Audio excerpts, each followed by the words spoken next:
Salam, jemaat yang dikasihi Tuhan. Minggu ini bangsa Indonesia akan merayakan hari ulang tahun ke-76 Hari Kemerdekaan Republik Indonesia.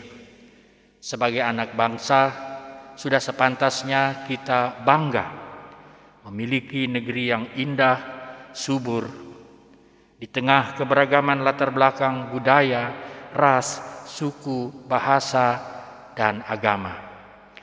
Juga di tengah keprihatinan yang dalam karena dampak pandemi COVID-19. Kesempatan ini, mari kita siapkan hati untuk mendengarkan sabda Tuhan dari Filipi pasal 2 ayat 1 sampai dengan ayat 11. Namun sebelum kita baca, dengar, dan renungkan firman Tuhan, mari kita berdoa. Ya Tuhan Allah Bapa di sorga, karuniakanlah kami saat ini Roh Kudus agar kami dipimpin dan dapat memahami rencana serta kehendak Tuhan bagi kehidupan yang kami jalani. Di dalam Tuhan Yesus Kristus, firman yang hidup itu, kami sudah berdoa. Amin. Filipi pasal 2 ayat 1 sampai ayat 11. Jadi karena dalam Kristus ada nasihat, ada penghiburan kasih, ada persekutuan roh, ada kasih mesra dan belas kasihan. Karena itu sempurnakanlah sukacitaku dengan ini. Hendaklah kamu sehati sepikir dalam satu kasih, satu jiwa, satu tujuan, dengan tidak mencari kepentingan sendiri atau puji-pujian yang sia-sia. Sebaliknya hendaklah dengan rendah hati, yang seorang menganggap yang lain lebih utama daripada dirinya sendiri. Dan janganlah tiap-tiap orang hanya memperhatikan kepentingannya sendiri, tetapi kepentingan orang lain juga. Hendaklah kamu dalam hidupmu bersama menaruh pikiran dan perkataan yang terdapat juga dalam Kristus Yesus, yang walaupun dalam rupa Allah tidak menganggap kesetaraan dengan Allah itu sebagai milik yang harus dipertahankan, melainkan telah mengosongkan dirinya sendiri dan mengambil rupa seorang hamba dan menjadi sama dengan manusia. Dan dalam keadaan sebagai manusia, ia telah merendahkan dirinya dan taat sampai mati, bahkan sampai mati di kayu salib. Itulah sebabnya Allah sangat meninggikan dia dan mengaruniakan kepadanya nama di atas segala nama, supaya dalam nama Yesus bertekuk lutut segala yang ada di langit dan yang ada di atas bumi dan yang ada di bawah bumi. Dan segala lidah mengaku Yesus Kristus adalah Tuhan, bagi kemuliaan Allah Bapa. Demikian pembacaan Alkitab. Berbahagia kita yang mendengarkan firman Tuhan, memelihara dan melakukan di dalam hidup beriman tiap hari. Bapak Ibu saudara-saudara kekasih Tuhan, minggu ini tema yang diberikan kepada kita adalah peduli terhadap kepentingan sesama anak bangsa. Kekasih Tuhan, perpecahan sedang mengancam persekutuan jemaat di Filipi. Alkitab dalam bacaan kita tadi memberikan kabar tentang itu. Dan kabar tersebut didengar oleh Rasul Paulus saat ia sedang berada dalam penjara di kota Roma sebagai tahanan politik. Dalam keadaan terpenjara, ia merasa perlu bersurat bukan atas kesulitan dan penderitaan yang harus ia hadapi dan alami, tetapi ia menyatakan keprihatinan dan kepeduliannya saat mengetahui ada di antara jemaat di Filipi yang sikap hidupnya hanya mementingkan diri sendiri dan menjadi tinggi hati atau sombong di antara saudara-saudara seiman. Dalam pasal 1 ayat 15 sampai ayat 18 menerangkan kepada kita bahwa ada orang yang memberitakan Kristus karena dengki dan perselisihan.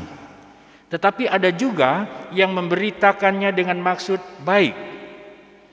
Ada kepentingan sendiri dan dengan maksud yang tidak ikhlas. Menurut Rasul Paulus, semuanya itu tidak apa-apa. Sebab bagaimanapun juga Kristus diberitakan baik dengan maksud palsu maupun dengan jujur. Nah, bagi Paulus, Bapak Ibu Saudara-saudara, dia tetap bersuka cita. Lalu, untuk menyikapi bahaya perpecahan yang mengancam jemaat, pada pasal 3 ayat 2, Rasul Paulus menasihati supaya bersikap hati-hati. Dengan tegas ia katakan, hati-hatilah terhadap anjing-anjing. Hati-hatilah terhadap pekerja-pekerja yang jahat. Hati-hatilah terhadap penyunat yang palsu. Nah, karena kekisruhan yang terjadi di tengah jemaat Filipi seperti itu, maka Paulus menasihati supaya mereka selalu hidup dalam suasana persekutuan yang sungguh-sungguh. Rasul Paulus meyakinkan jemaat tentang apa yang sudah mereka miliki sebagai suatu persekutuan orang-orang yang percaya kepada Yesus Kristus dan hidup oleh Roh Kudus. Baginya, di dalam Yesus Kristus jemaat itu memiliki banyak nasihat, ada penghiburan, kasih mesra, dan belas kasihan. Selaku orang percaya kepada Kristus, Paulus meminta perhatian jemaat supaya mereka selalu hidup untuk saling peduli seorang dengan yang lain. Pertama, mereka harus sehati sepikir. Artinya ada keharmonisan di antara mereka sebagai satu persekutuan. Mereka satu pikiran atau satu roh dalam persekutuan. Selain itu, Paulus juga menasihati Euodia dan Sintike selaku diaken saat itu, karena di antara mereka terlibat dalam perselisihan yang dapat menimbulkan perpecahan dalam jemaat. Kita dapati dalam pasal 4 ayat 2 dan 3. Bahwa semestinya hamba-hamba Tuhan yang terpilih dan dipercaya menjadi pemimpin dalam jemaat wajib menjadi contoh bagi jemaat dan memiliki sikap peduli terhadap orang-orang yang dilayani. Mereka juga harus sehati sepikir untuk mencapai tujuan yang sama bagi kemuliaan Tuhan. Yang kedua, Rasul Paulus juga menasihati supaya anggota jemaat jangan menjadi orang yang hanya mementingkan diri mereka sendiri dan menjadi tinggi hati. Melainkan hendaknya mereka bersikap rendah hati dan selalu menganggap orang lain lebih utama daripada dirinya sendiri. Nah, kekasih Tuhan, sikap rendah hati adalah ciri kekristenan. Ciri kekristenan yang dapat juga diartikan adanya kerendahan hati, juga kesederhanaan hidup.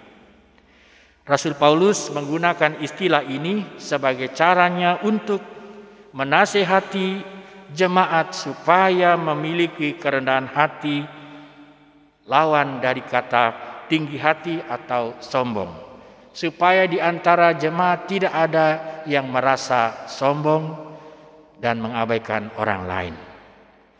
Memiliki kerendahan hati akan membuat setiap orang akan berdampak bagi persekutuan dan persatuan. Hal itu juga Bapak Ibu Saudara-saudara diungkapkan oleh salah seorang bapak gereja yang bernama Agustinus.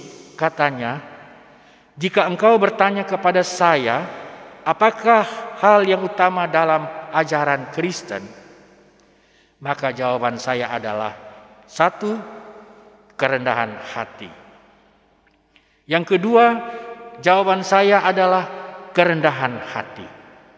Yang ketiga, jawaban saya adalah kerendahan hati. Kekasih Tuhan, ketika kesombongan lebih menguasai karakter seseorang. Kecenderungan sikapnya adalah mementingkan diri sendiri dan keinginan selalu mendapatkan puji-pujian. Sedangkan kerendahan hati membuat seseorang dapat peka, yaitu di dalam dirinya ada kemampuan untuk merasakan apa yang dirasakan oleh orang lain. Misalkan, ketika seorang sedang sakit, orang mengalami kesedihan, ditimpa musibah bencana. Ia ikut juga merasakan penderitaan dan kesusahan yang dialami oleh orang tersebut, juga dialami oleh keluarga. Bahkan keadaan sulit yang dialami oleh negara dan bangsanya. Ia turut merasakannya dan menolong keluar dari permasalahan. Nah, bukankah Bapak Ibu Saudara-saudara kekasih Tuhan, keteladanan ini juga dilakukan oleh Allah untuk menolong dan melepaskan manusia dari cengkraman dosa dan maut dengan mengutus putranya Yesus Kristus ke dalam dunia melalui orang-orang yang rendah hatinya. Yusuf dan Maria adalah orang-orang yang punya hati rendah untuk menerima tugas tanggung jawab yang dipercayakan Tuhan bagi dunia ini. Bahkan Tuhan Yesus sendiri adalah pribadi yang rendah hati. Nah, menjadi pertanyaan bagi kita, apakah saudara-saudara dan saya sudah rendah hati? Ada kerendahan hati di dalam diri ini. Yang ketiga, Bapak Ibu Saudara-saudara, dalam ayat 5 sampai ayat 8, Rasul Paulus juga mengingatkan jemaat di Filipi supaya menjadikan Kristus sebagai teladan dalam hidup bersama.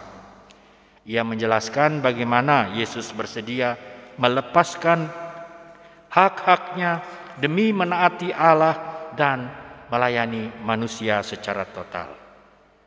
Nah, sehubungan dengan kepedulian terhadap sesama, Yesus juga memberikan teladan dalam hal kerendahan hati sebagaimana ayat 8 bacaan kita. Juga teladan kemurahan hati kita dapati dalam 2 Korintus pasal 8 dan ayat 9. Juga teladan tidak mencaci maki, Roma 12 ayat 24, dan teladan kesabaran, Roma 12 ayat 12. Menurut Rasul Paulus, sama seperti itulah jemaat, bahwa kehidupan orang Kristen dengan pola seperti itulah yang harus dinampakkan dalam perbuatan setiap hari. Itulah yang Tuhan Yesus ajarkan kepada kita yang percaya. Kekasih Tuhan, sehubungan dengan upaya penanggulangan pandemi COVID-19 yang dilakukan oleh pemerintah di saat kita akan merayakan hari ulang tahun kemerdekaan Republik Indonesia yang ke-76 saat ini.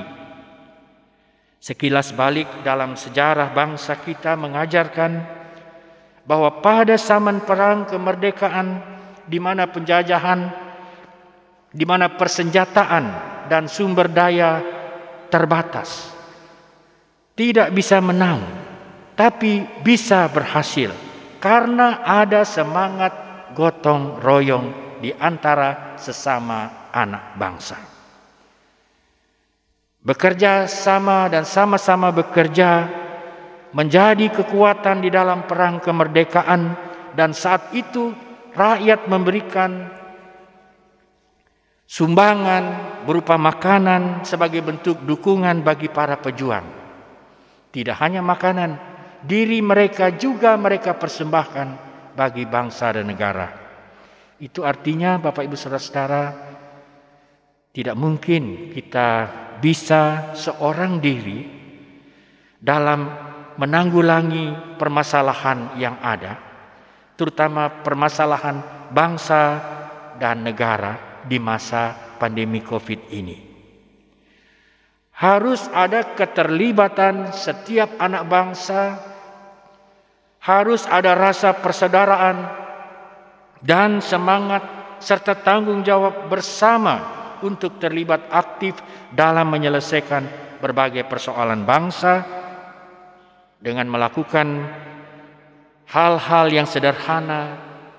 Kita melakukannya terhadap sesama yang butuh bantuan, dukungan di masa Covid sebagai bentuk sikap kita yang peduli terhadap sesama anak bangsa. Pemerintah tidak bisa mengerjakannya sendiri. Karena itu mari keterlibatan kita sangat diharapkan. Tuhan menolong kita. Amin. Mari kita berdoa. Terima kasih ya Tuhan untuk firman-Mu yang mengingatkan kami. Dalam menjalani kehidupan kami harus sehati, sepikir, bahkan memiliki kerendahan hati di dalam hidup dengan meneladani Tuhan Yesus. Tuhan menolong kami terutama di masa pandemi untuk bersama-sama melakukan yang terbaik sebagai upaya menghadapi dan menanggulangi pandemi virus corona ini. Tuhan beri kekuatan kepada kami, beri kesehatan kepada kami, seluruh warga masyarakat Indonesia, para pemimpin bangsa dan negara kami, dan bersama-sama kami berupaya melakukan yang terbaik. Dengan demikian ada kekuatan besar dalam menghadapinya.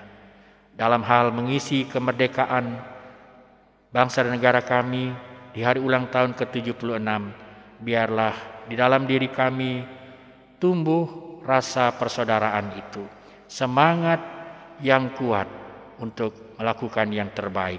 Terima kasih Tuhan, ini doa harapan kami, ini ucapan syukur kami. Kami panjatkan di dalam nama Tuhan kami Yesus Kristus doa ini kepada Bapa di sorga. Amin.